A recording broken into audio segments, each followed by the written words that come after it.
दोस्तों, कहानी अंत तक ज़रूर सुनें। माँ की सेवा करूं या काम। एक बार किशन नाम का एक आदमी बाज़ार में फल खरीदने के लिए गया तो उसने क्या देखा कि फल की रेहड़ी के पास ही एक छोटा सा बोर्ड लगा हुआ था और उस पर मोटे अक्षरों से लिखा हुआ था कि मेरी बूढ़ी माँ बहुत बीमार हैं, मुझे ही उनके लिए खाना बनाना पड़ता है। कुछ दिनों से उनकी तबीयत ख़राब होने की वजह से मुझे ही उन्हें टॉयलेट में भी लेकर जाना पड़ता है और मुझे थोड़ी देर में ही माँ को दवाइयाँ भी देनी होती हैं। इसलिए अगर आपको जल्दी है तो आप अपनी ही मर्ज़ी से फ़लों को तोल लें। इन सभी फ़लों के साथ मैं बोर्ड पर लिखे हुए हैं और अगर आपको फ़लों के रेट ज़्यादा लगें तो आपको जो भी सही लगे उतने ही पैसे तराजू के बगल में रखें, एक गत्ते के नीचे रख दें। अगर आपके पास अभी पैसे नहीं हैं तो आप बाद में भी पैसे दे सकते हैं। आपको फलों में कुछ कमी नज़र आए तो आप मुझे माफ़ कर दें, मगर मैं आपसे शाम को 7 बजे ही रेहड़ी के पास मिल सकता हूँ। तभी उस बोर्ड को पढ़कर किशन की भी आंखें नम हो गईं और उसने सोचा कि इस फल वाले से एक बार ज़रूर मिलूँगा। और किशन ने कुछ फलों को तोलकर अपने थैले में रख लिया। उसने अपनी जेब से पैसे निकालकर जब उस गत्ते को उठाया तो वहाँ पर कुछ 200-250 रुपये रखे हुए थे, तो उसने भी पैसे उसमें रख कर उस गत्ते को ढक दिया। फिर किशन वहाँ से चला गया। फिर एक दिन किशन ने उस फल वाले से मिलने का मन बनाया और वो शाम को ठीक 7 बजे फल की रेहड़ी के पास पहुँच गया। वहाँ उसने देखा कि एक कमज़ोर सा आदमी, उसकी दाढ़ी आधी काली आधी सफ़ेद और उसने मैला सा कुर्ता पजामा पहन रखा था। जैसे ही किशन वहाँ पर पहुँचा तो वो आदमी अपनी फलों की रेहड़ी को धक्का लगाते हुए वहाँ से जाने वाला था।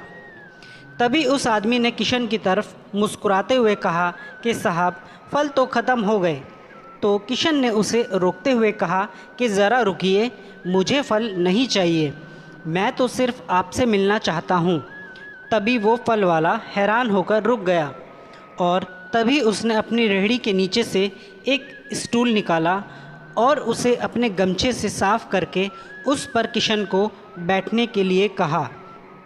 तभी किशन ने उस आदमी से कहा, अरे नहीं नहीं, इसकी कोई ज़रूरत नहीं है, मैं तो सिर्फ़ आपके बारे में कुछ जानना चाहता था। फल वाले ने हाथ जोड़कर कहा कि साहब, मेरा नाम सीताराम है। फिर किशन ने सीताराम से कहा कि सीताराम, मेरा नाम किशन है, क्या आप मेरे सामने उस ढाबे पर एक कप चाय पी सकते हैं?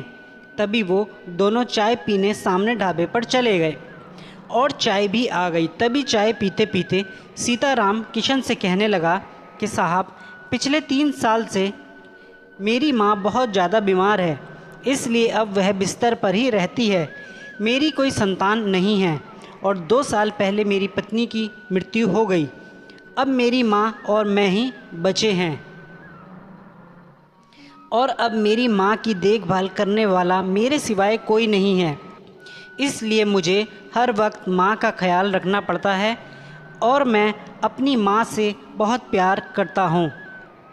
और साहब, एक दिन जब मैं अपनी माँ के पांव दबाता हुआ उनसे कह रहा था कि माँ, मुझे तेरी सेवा करने का तो बड़ा जी चाहता है, पर मैं क्या करूँ, मुझे फल बेचने भी तो जाना पड़ता है ना, और तू है कि मुझे रोज़ ही अपने पास रोक लेती है और घर में भी खाने को कुछ भी नहीं है।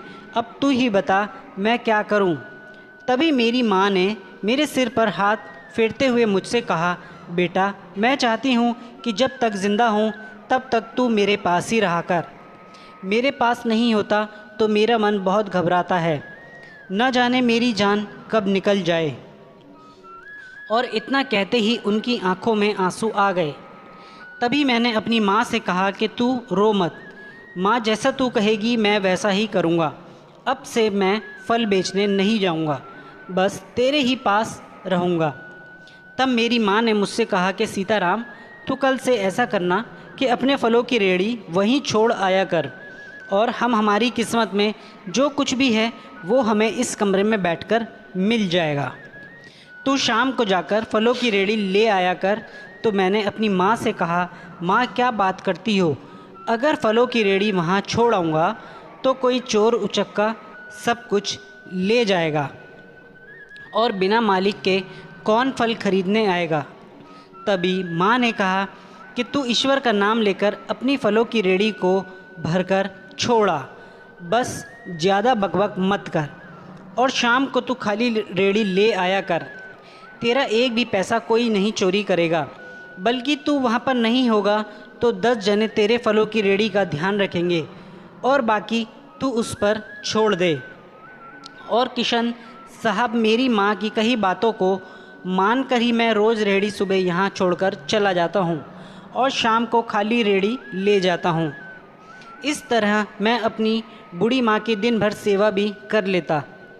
यह तो कुछ भी नहीं साहब, आज तक फलों की खरीदारी में एक भी पैसे का हेर फेर नहीं हुआ और बल्कि कुछ लोग तो इस बोर्ड को पढ़कर थोड़े बहुत ज़्यादा ही पैसे रख जाते हैं और कभी मेरी माँ के लिए फूल रख जाते हैं तो कभी कोई हम दोनों के लिए खाने का टिफ़िन रख जाता है।